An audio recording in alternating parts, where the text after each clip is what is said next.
لا خير في كثير من أجواهم إلا من أمر بصدقة أو معروف أو إصلاح بين الناس ومن يفعل ذلك ابتغاء مرضات الله فسوف نؤتيه أجرا عظيما ومن يشاكك الرسول من بعد ما تبين له الهدى ويتبع غير سبيل المؤمنين نوله ما تولى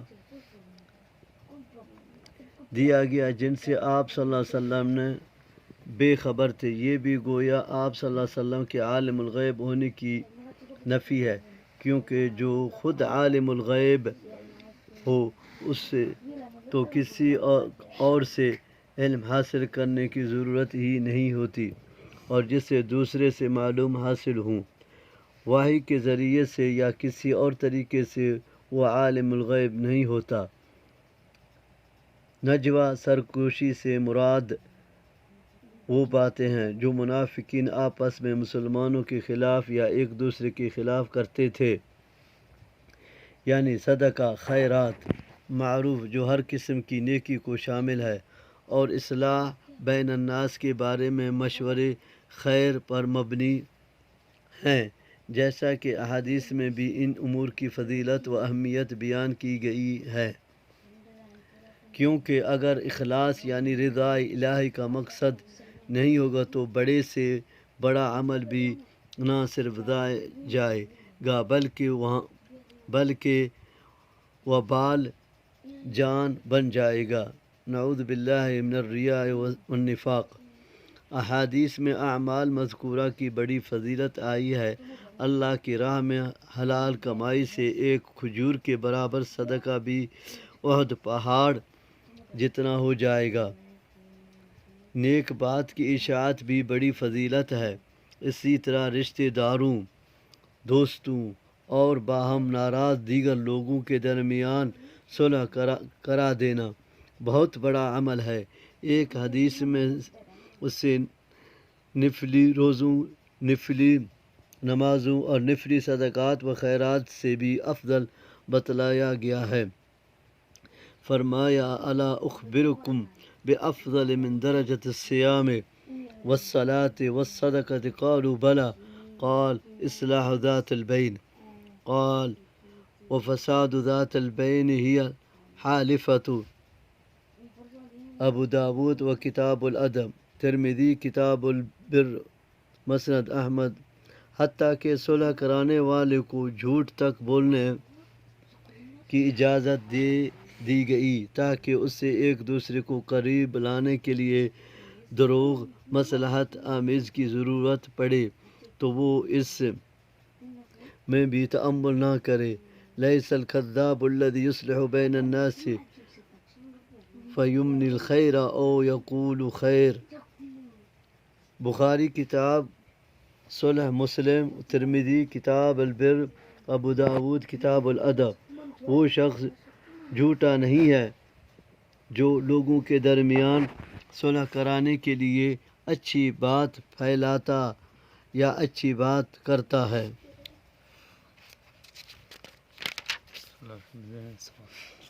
ہدایت کے واضح ہو جانے کے بعد رسول اللہ ما تولا ونصلیہ جہنم وساءت مصیرا۔ ان اللہ لا یغفر ان یشرک به ویغفر ما دون ذلك لمن یشاء ومن یشرک باللہ فقد ضل ضلالا بعیدا۔ ان یدعون من دونه الا اناثا وان یدعون الا شیطانا مریدا۔ ہدایت کے واضح ہو جانے کے بعد رسول اللہ صلی اللہ علیہ وسلم کی مخالفت اور مؤمنین کا راستہ چھوڑ کر کسی اور راستے کی پیروی دین اسلام سے خروج ہے، جس پر یہاں جہنم کی وعید بیان فرمائی گئی ہے۔ مؤمنین سے مراد صحابہ کرام رضی اللہ عنہ ہیں، جو دین اسلام کے اولین پیرو اور اس کی تعلیمات کا کامل نمونہ تھے، اور ان آیات کے نزول کے وقت جن کے سوا کوئی گروہ مؤمنین موجود نہ تھا کہ وہ مراد ہو۔ اس لیے رسول اللہ صلی اللہ علیہ وسلم کی مخالفت اور غیر سبیل المؤمن کا اتباع دونوں حقیقت میں ایک ہی چیز کا نام ہے، اس لیے صحابہ کرام رضی اللہ عنہ کے راستے اور منہاج سے انحراف بھی کفر و ضلال ہی ہے۔ بعض علماء نے سبیل المؤمنین سے مراد اجماع امت لیا، یعنی اجماع امت سے انحراف بھی کفر ہے۔ اجماع امت کا مطلب ہے کسی مسئلے میں امت کے تمام علماء و فقہاء کا اتفاق، یا کسی سے مسئلے پر صحابہ کرام رضی اللہ کا اتفاق۔ یہ دونوں صورتیں اجماع امت کی ہیں، اور دونوں کا انکار یا ان میں سے کسی ایک کا انکار کفر ہے۔ تاہم صحابہ کرام رضی اللہ عنہ کا اتفاق تو بہت سے مسائل میں ملتا ہے، یعنی اجماع کی یہ صورت تو ملتی ہے، لیکن اجماع صحابہ رضی اللہ عنہ کے بعد کسی مسئلے میں پوری امت کے اجماع و اتفاق کے دعوے تو بہت سے مسائل میں کیے گئے ہیں، لیکن فی الحقیقت ایسے اجماعی مسائل بہت ہی کم ہیں جن میں فی الواقع امت کے تمام علماء فقہاء کا اتفاق ہو۔ تاہم ایسے جو مسائل بھی ہیں ان کا انکار بھی صحابہ رضی اللہ عنہ کے اجماع کے انکار کی طرح کفر ہے، اس لیے کہ صحیح حدیث میں ہے اللہ تعالیٰ میری امت کو گمراہی پر اکٹھا نہیں کرے گا اور جماعت پر اللہ کا ہاتھ ہے۔ صحیح ترمذی البانی جلد نمبر 759۔ اناث عورتیں سے مراد یا تو وہ بت ہیں جن کے نام مؤنث تھے، جیسے لات، عزیٰ، مناع، نائلہ وغیرہ، یا مراد فرشتے ہیں، کیونکہ مشرکین عرب فرشتوں کو اللہ کی بیٹیاں سمجھتے اور ان کی عبادت کرتے تھے۔ بتوں، فرشتوں اور دیگر ہستیوں کی عبادت دراصل شیطان کی عبادت ہے، کیونکہ شیطان ہی انسان کو اللہ کے در سے چھڑا کر دوسروں کے آستانوں اور چوکھٹوں پر چٹکاتا ہے، جیسا کہ اگلی آیت میں ہے۔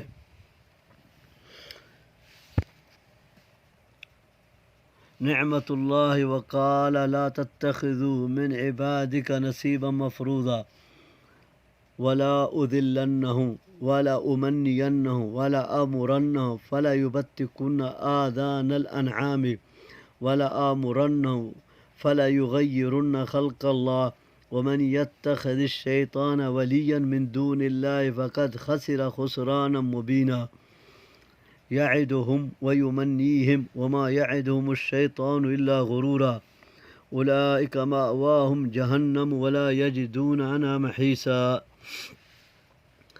مقرر شدہ حصہ سے مراد وہ نظر و نیاز بھی ہو سکتی ہے جو مشرکین اپنے بتوں اور قبروں میں مدفون اشخاص کے نام نکالتے ہیں، اور جہنمیوں کا وہ کونا بھی ہو سکتا ہے جنہیں شیطان گمراہ کر کے اپنے ساتھ جہنم میں لے جائے گا۔ یہ وہ باطل امیدیں ہیں جو شیطان کے وسوسوں اور دخل اندازی سے پیدا ہوتی اور انسانوں کی گمراہ کا سبب بنتی ہیں۔ یہ بحیرہ اور سائبہ جانوروں کی علامتیں اور صورتیں ہیں۔ مشرکین ان کو بتوں کے نام وقف کرتے تو شناخت کے لیے ان کا کان وغیرہ چیر دیا کرتے تھے۔ تغیر خلق اللہ کی تخلیق کو بدلنا کی کئی صورتیں بیان کی گئی ہیں۔ ایک تو یہی جس کا ابھی یہاں ذکر ہوا، یعنی کان وغیرہ کاٹنا، چیرنا، سوراخ کرنا۔ ان کے علاوہ اور کئی صورتیں ہیں، مثلا اللہ تعالیٰ نے چاند، سورج، پتھر اور آگ وغیرہ اشیاء مختلف مقاصد کے لیے بنائی ہیں، لیکن مشرکین نے ان کے مقصد تخلیق کو بدل کر ان کو معبود بنا لیا۔ یا تغیر کا مطلب تغیر فطرت ہے یا حلت و حرمت میں تبدیلی ہے وغیرہ۔ اس تغیر میں مردوں کی نس بندی کر کے اور اسی طرح عورتوں کے آپریشن کر کے انہیں اولاد پیدا کرنے کی صلاحیت سے محروم کر دینا، میک اپ کے نام پر اوپروں کے بال وغیرہ اکھاڑ کر اپنی صورتوں کو مسخ کرنا اور وشم یعنی گودنے گدوانا وغیرہ بھی شامل ہے۔ یہ سب شیطانی کام ہیں جن سے بچنا ضروری ہے۔ البتہ جانوروں کو اس لیے خصی کرنا کہ ان سے زیادہ انتفاع ہو سکے یا ان کا گوشت زیادہ بہتر ہو سکے یا اسی قسم کا کوئی اور صحیح مقصد ہو تو جائز ہے۔ اس کی تائید اس سے بھی ہوتی ہے کہ نبی کریم صلی اللہ علیہ وسلم نے خصی جانوروں قربانی میں ذبح فرمائے ہیں۔ اگر جانور کو خصی کرنے کا جوازہ ہوتا ہے تو آپ صلی اللہ علیہ وسلم ان کی قربانی نہ کرتے۔ قصی میں جائز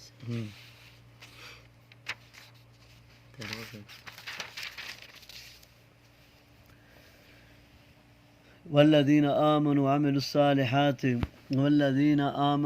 الصالحات سندخلهم جنات تجری من تحتها الانہار خالدین فیہا ابدا وعد اللہ حقا ومن اصدق من اللہ قیلا لیس بأمانیکم ولا امانی اہل الكتاب من يعمل سوءا يجزى به ولا يجد له من دونه وليا ولا نصيرا ومن يعمل من الصالحات من ذكر أو أنثى وهو مؤمن فأولئك يدخلون الجنة ولا يظلمون نكيرا ومن أحسن دينا ممن أسلم وجهه لله وهو محسن۔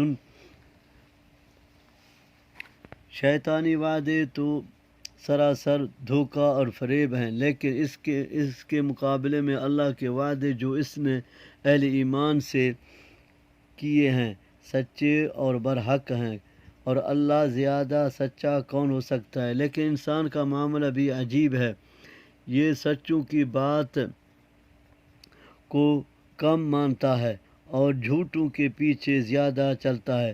چنانچہ دیکھ لیجئے کہ شیطانی چیزوں کا چلن عام ہے اور ربانی کاموں کو اختیار کرنے والے ہر دور میں اور ہر جگہ کم ہی رہے ہیں اور کم ہی ہیں۔ وَقَلِيلٌ مِّنْ عِبَادِيَ الشُّكُورُ، میرے شکر گزار بندے کم ہی ہیں۔ جیسا کہ پہلے گزر چکا ہے کہ اہل کتاب اپنے متعلق بڑی خوش فہمیوں میں مبتلا تھے۔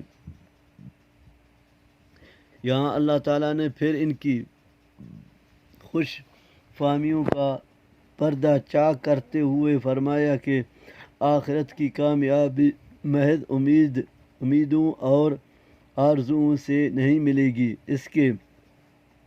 اس کے لیے تو ایمان اور عمل صالح کی پوچھنی ضروری ہے۔ اگر اس کے برعکس نامہ اعمال میں برائیاں ہوں گی تو اس سے ہر صورت میں اس کی سزا بھگتنی ہوگی۔ وہاں کوئی ایسا دوست یا مددگار نہیں ہوگا جو برائی کی سزا سے بچا سکے۔ آیت میں اہل کتاب کے ساتھ اللہ تعالیٰ نے اہل ایمان کو بھی خطاب فرمایا ہے تاکہ وہ بھی یہودی نصارہ کی سے غلط فہمیوں، خوش فہمیوں اور عمل سے خالی آرزوؤں اور تمناؤں سے اپنا دامن بچا کر رکھیں۔ لیکن افسوس مسلمان اس تنبیہ کے باوجود انہیں خام خیالوں میں مبتلا ہو گئے جن میں سابقہ امتیں گرفت ہوئے، اور آج بے عملی اور بد عملی مسلمان کا بھی شعار بنی ہوئی ہے، اور اس کے باوجود وہ امت مرحومہ کہلانے پر مصر ہے۔ ہدانا اللہ تعالی واتبع ملة إبراهيم حنيفا واتخذ الله إبراهيم خليلا ولله ما في السماوات وما في الأرض وكان الله بكل شيء عليما وكان الله بكل شيء محيطا ويستفتونك في النساء قل الله يفتيكم فيهن وما يتلى عليكم في الكتاب في يتامى النساء اللاتي لا تؤتونهن ما كتب لهن وترغبون أن تنكحوهن والمستضعفين من الولدان وأن تقوموا لليتامى۔ یہاں کامیابی کا ایک معیار اور اس کا ایک نمونہ بیان کیا جا رہا ہے۔ معیار یہ ہے کہ اپنے کو اللہ کے سپرد کر دے، محسن بن جائے اور ملت ابراہیم علیہ السلام کی پیروی کرے، اور نمونہ حضرت ابراہیم علیہ السلام کا ہے جن کو اللہ تعالیٰ نے اپنا خلیل بنایا۔ خلیل کے معنی ہیں کہ جس کے دل میں اللہ تعالیٰ کی محبت اس طرح راسخ ہو جائے کہ کسی اور کے لیے اس میں جگہ نہ رہے۔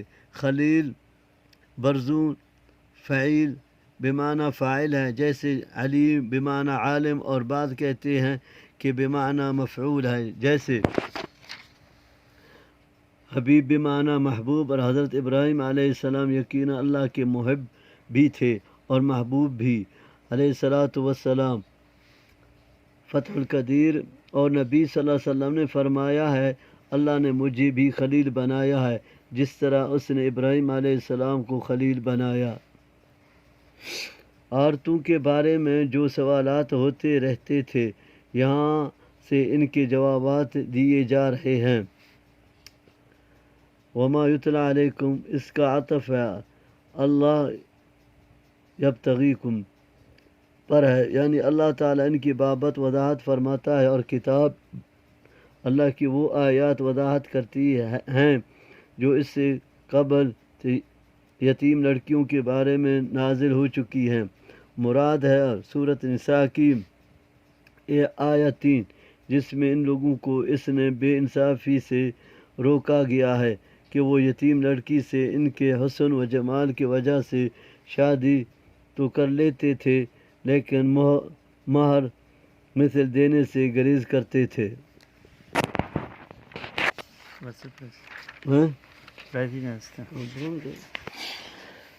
بالقسط وما تفعلوا من خير فإن الله كان به عليما۔ وإن امرأة خافت من بعلها نشوزا أو إعراضا فلا جناح عليهما أن يصلحا بينهما صلحا والصلح خير وأحضرت الأنفس الشح وإن تحسنوا وتتقوا فإن الله كان بما تعملون خبيرا۔ اس کے دو ترجمے کیے گئے ہیں، ایک تو یہی جو مرحوم مترجم نے کیا ہے، اس میں فی کا لفظ محفوظ ہے۔ اس کا دوسرا ترجمہ ان کا لفظ محفوظ مان کر گیا گیا، یعنی ترغبون ان تنکحوہن، تمہیں ان سے نکاح کرنے کی رغبت نہ ہو۔ رغب کا صلہ عن آئے تو معنی اعراض اور بے رغبتی کے ہوتے ہیں، جیسا ومن یرغب عن ملت ابراہیم، میں ہے یہ۔ گویا دوسری صورت بیان کی گئی ہے کہ یتیم لڑکی بعض دفعہ بدصورت ہوتی تو اس کے ولی یا اس کے ساتھ وارثت میں شریک دوسرے ورثاء خود بھی اس کے ساتھ نکاح کرنا پسند نہ کرتے اور کسی دوسری جگہ بھی اس کا نکاح کرتے تاکہ کوئی اور شخص اس کے حصہ جائیداد میں شریک نہ بنے۔ اللہ تعالیٰ نے پہلی صورت کی طرح ظلم کی اس دوسری صورت سے بھی منع فرمایا۔ اس کا عطف یتامى نساء پر ہے، یعنی وما یتلی علیکم فی یتامى النساء وفی المستضعفین ولدان، یتیم لڑکیوں کے بارے میں تم پر جو پڑھا جاتا ہے، سورہ نساء کی آیت نمبر 3، اور کمزور بچوں کی بابت جو پڑھا جاتا ہے، اس سے مراد قرآن کا حکم ہے یوصیکم اللہ فی اولادکم ہے، جس میں بیٹیوں کے ساتھ بیٹیوں کو بھی وارثت میں حصہ دار بنایا گیا، جبکہ زمانہ جاہلیت میں صرف بڑے لڑکوں کو ہی وارث سمجھا جاتا تھا، چھوٹے کمزور بچے اور عورتیں وارث سے محروم ہوتی تھیں۔ شریعت نے سب کو وارث قرار دیا۔ اس کا عطف بھی ہے یتامى النساء پر ہے، یعنی کتاب اللہ کا یہ حکم بھی تم پر پڑھا جاتا ہے کہ یتیموں کے ساتھ انصاف کا معاملہ کرو۔ یتیم بچی صاحب جمال ہو تب بھی اور بدصورت ہو تب بھی، دونوں صورتوں میں انصاف کرو، جیسا کہ تفصیل گزری۔ خاوند اگر کسی وجہ سے اپنی بیوی کو ناپسند کرے اور اس سے دور رہنا نشوز اور اعراض کرنا معمولی بنا لے یا ایک سے زیادہ بیویاں ہونے کی صورت میں کسی کم تر خوبصورت بیوی سے اعراض کرے تو عورت اپنا کچھ حق چھوڑ کر مار سے یا نان و نفقہ سے یا باری سے خاوند سے مصالحت کر لے تو اس مصالحت میں خاوند یا بیوی پر کوئی گناہ نہیں، کیونکہ صلح بہرحال بہتر ہے۔ حضرت ام المؤمنین سعودہ رضی اللہ عنہ نے بھی بڑھاپے میں اپنی باری حضرت عائشہ رضی اللہ کے لیے ہبہ کر دی تھی، جسے نبی صلی اللہ علیہ وسلم نے قبول فرما لیا تھا۔ وَلَن تَسْتَطِيعُوا أَن تَعْدِلُوا بَيْنَ النِّسَاءِ وَلَوْ حَرَصْتُمْ فَلَا تَمِيلُوا كُلَّ الْمَيْلِ فَتَذَرُوهَا كَالْمُعَلَّقَةِ وَإِن تُصْلِحُوا وَتَتَّقُوا فَإِنَّ اللَّهَ كَانَ غَفُورًا رَحِيمًا وَإِن يَتَفَرَّقَا يُغْنِ اللَّهُ كُلًّا مِّن سَعَتِهِ وَكَانَ اللَّهُ وَاسِعًا حَكِيمًا۔ شح بخل اور طمع کو کہتے ہیں۔ یہاں مراد اپنا اپنا مفاد ہے جو ہر نفس کو عزیز ہوتا ہے، یعنی ہر نفس اپنے مفاد میں بخل اور طمع سے کام لیتا ہے۔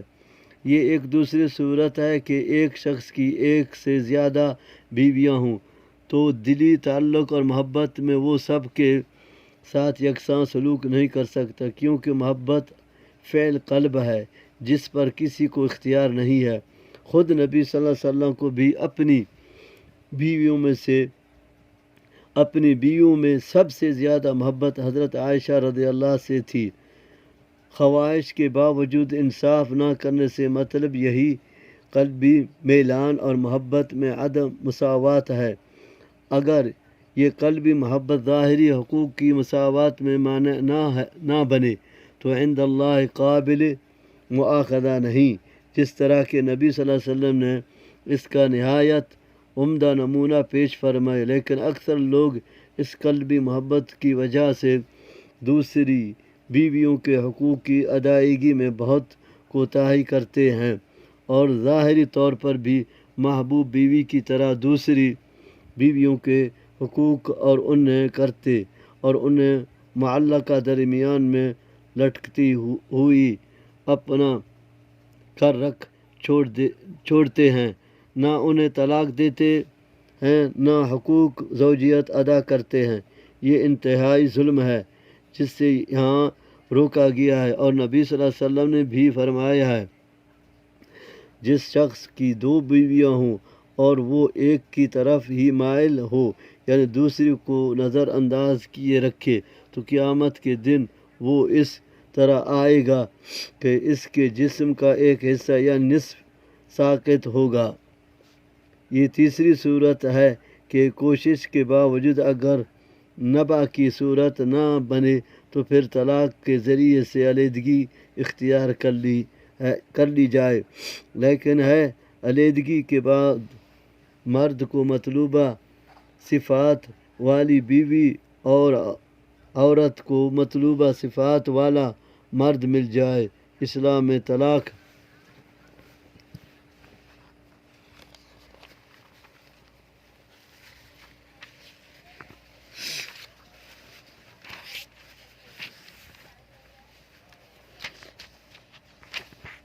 وَلِلَّهِ مَا فِي السَّمَاوَاتِ وَمَا فِي الْأَرْضِ وَلَقَدْ وَصَّيْنَا الَّذِينَ أُوتُوا الْكِتَابَ مِنْ قَبْلِكُمْ وَإِيَّاكُمْ أَنِ اتَّقُوا اللَّهَ وَإِنْ تَكْفُرُوا فَإِنَّ لِلَّهِ مَا فِي السَّمَاوَاتِ وَمَا فِي الْأَرْضِ وَكَانَ اللَّهُ عَلِيمًا حَمِيدًا وَلِلَّهِ مَا فِي السَّمَاوَاتِ وَمَا فِي الْأَرْضِ وَكَفَى بِاللَّهِ وَكِيلًا إِنْ يَشَأْ يُذْهِبْكُمْ أَيُّهَا النَّاسُ وَيَأْتِ بِآخَرِينَ وَكَانَ اللَّهُ عَلَى ذَلِكَ قَدِيرًا من كان يريد ثواب الدنيا فعند الله ثواب الدنيا والآخرة وكان الله سميعا بصيرا۔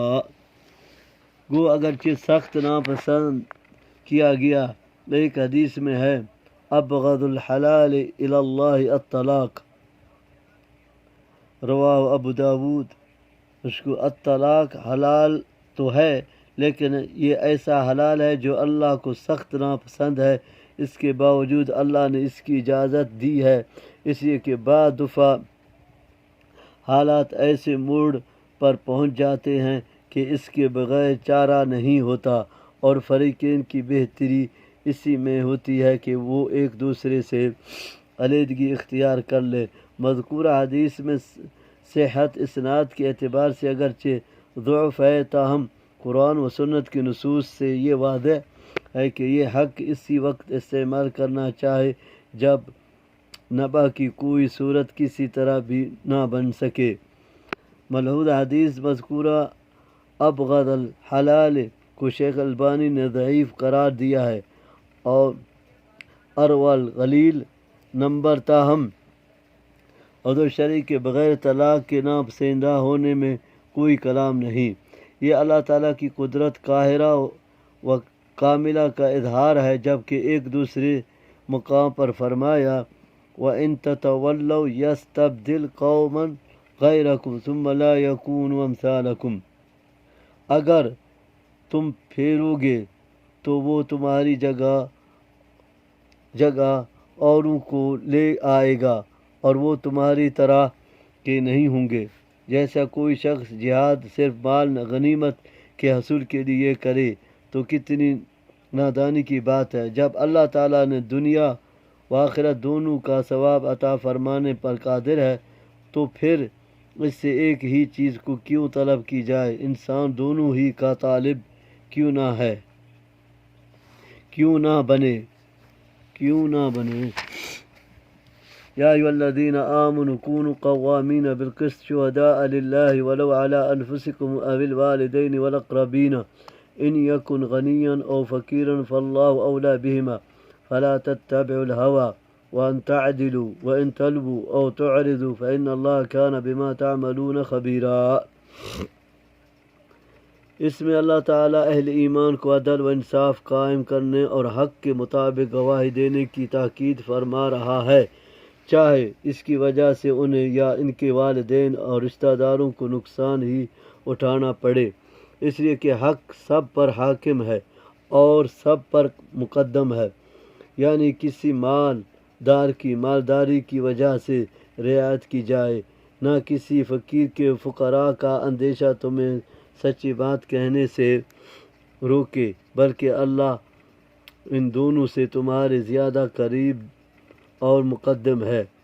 یعنی خواہش نفس، عصبیت یا بغض تمہیں انصاف کرنے سے نہ روک دے، جیسا دوسرے مقام پر فرمایا وَلَا يَجْرِمَنَّكُمْ شَنَآنُ قَوْمٍ عَلَىٰ أَلَّا تَعْدِلُوا۔ تمہیں کسی قوم کی دشمنی اس بات پر آمادہ نہ کرے کہ تم انصاف نہ کرو۔ تلو لبی سے ہے، جو تعریف اور جان بوجھ کر جھوٹ بولنے کو کہا جاتا ہے۔ مطلب شہادت میں تعریف و تغیر ہے، اور اعراض سے مراد شہادت کا کتمان، چھپانا اور اس کا ترک کرنا ہے۔ ان دونوں باتوں سے بھی روکا گیا ہے۔ اس آیت میں عدل و انصاف کی تاکید اور اس کے لیے جن باتوں کی ضرورت ہے ان کا اہتمام کرنے کا حکم دیا گیا ہے۔ مثلا ہر حال میں عدل کرو، اس سے سر منہ انحراف نہ کرو، کسی ملامت گر کی ملامت اور کوئی محرک اور اس میں رکاوٹ نہ بنے، بلکہ اس کے قیام میں تم ایک دوسرے کے معاون اور دست و بازو بنو۔ صرف اللہ کی رضا تمہاری پیش نظر ہو، کیونکہ اس صورت میں تم تحریف، تبدیل اور کتمان سے گریز کرو گے اور تمہارا فیصلہ عدل کی میزان میں پورا اترے گا۔ عدل و انصاف کی زد اگر تم پر یا تمہارے والدین پر یا دیگر قریبی رشتہ داروں پر بھی پڑے تب بھی تم پر امت کرو اور اپنی اور ان کی رعایت کے مقابلے میں عدل کے تقاضوں کو اہمیت دو۔ کسی مالدار کی اس کی تو نگری کی وجہ سے رعایت نہ کرو، اور کسی تنگ دست کے فقر سے خوف مت کھاؤ، کیونکہ وہی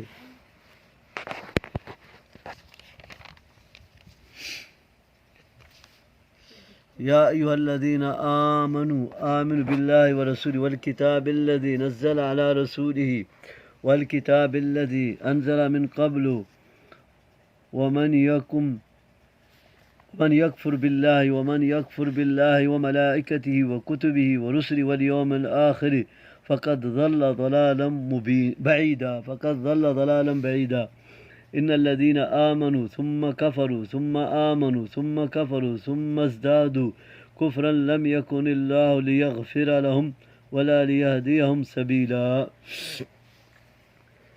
جانتا ہے کہ ان دونوں کی بہتری کس میں ہے۔ فیصلہ میں خواہش، نفس، عصبیت اور دشمنی آڑے نہیں آنی چاہیے، بلکہ ان سب کو نظر انداز کر کے بے لاک عدل کرو۔ عدل کا یہ اہتمام جس معاشرے میں ہوگا وہاں امن و سکون اور اللہ کی طرف سے رحمتوں اور برکتوں کا نزول ہوگا۔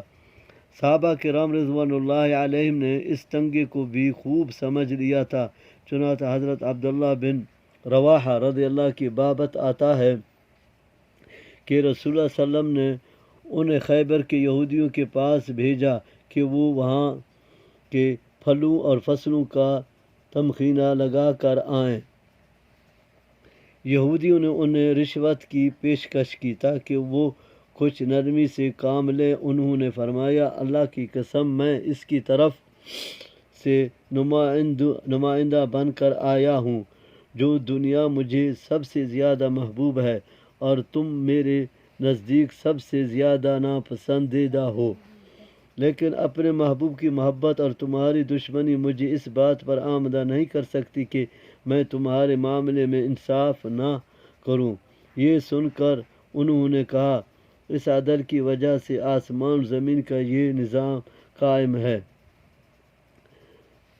تفسیر ابن کثیر۔ ایمان والوں کو ایمان لانے کی تاکید تحصیل حاصل والی بات نہیں، بلکہ کمال ایمان اور اس پر استقرار و اثبات کا حکم ہے، جیسے اہدنا الصراط المستقیم کا مفہوم ہے۔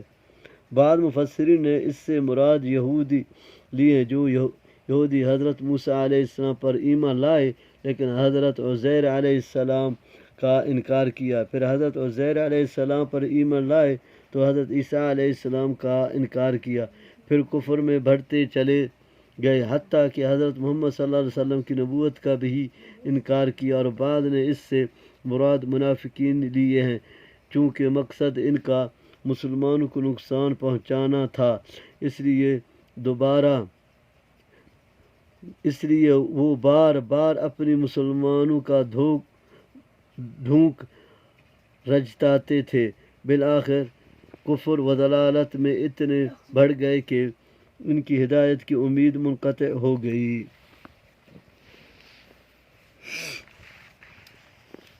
بشر المنافقین بأن لهم عذابا أليما الذين يتخذون الكافرين أولياء من دون المؤمنين ويبتغون عندهم العزة فإن العزة لله جميعا وقد نزل عليكم في الكتاب أن إذا سمعتم آيات الله يكفر بها ويستهزأ بها فلا تقعدوا معهم حتى يخوضوا في حديث غيره إنكم إذا مثل إن الله جامع المنافقين والكافرين في جهنم جميعا۔ جس طرح سورۃ بقرہ کے آغاز میں گزر چکا ہے کہ منافقین کافروں کے پاس جا کر یہی کہتے تھے کہ ہم تو حقیقت میں تمہارے ہی ساتھی ہیں، مسلمانوں سے تو ہم یوں ہی استہزاء کرتے ہیں، یعنی عزت کافروں کے ساتھ موالات و محبت سے نہیں ملے گی، کیونکہ یہ تو اللہ کے اختیار میں ہے اور وہ عزت اپنے ماننے والوں کو ہی عطا فرماتا ہے۔ اور دوسرے مقام پر فرمایا، من کان یرید العزت فللہ العزت جمیعا، عزت کا طالب ہے تو اس سے سمجھ لینا چاہیے کہ عزت سب کی سب اللہ کے لیے ہے، اور فرمایا وَلِلَّهِ الْعِزَّةُ وَلِرَسُولِهِ وَلِلْمُؤْمِنِينَ وَلَكِنَّ الْمُنَافِقِينَ لَا يَعْلَمُونَ، عزت اللہ کے لیے ہے، اس کے رسول کے لیے ہے اور مؤمنین کے لیے ہے،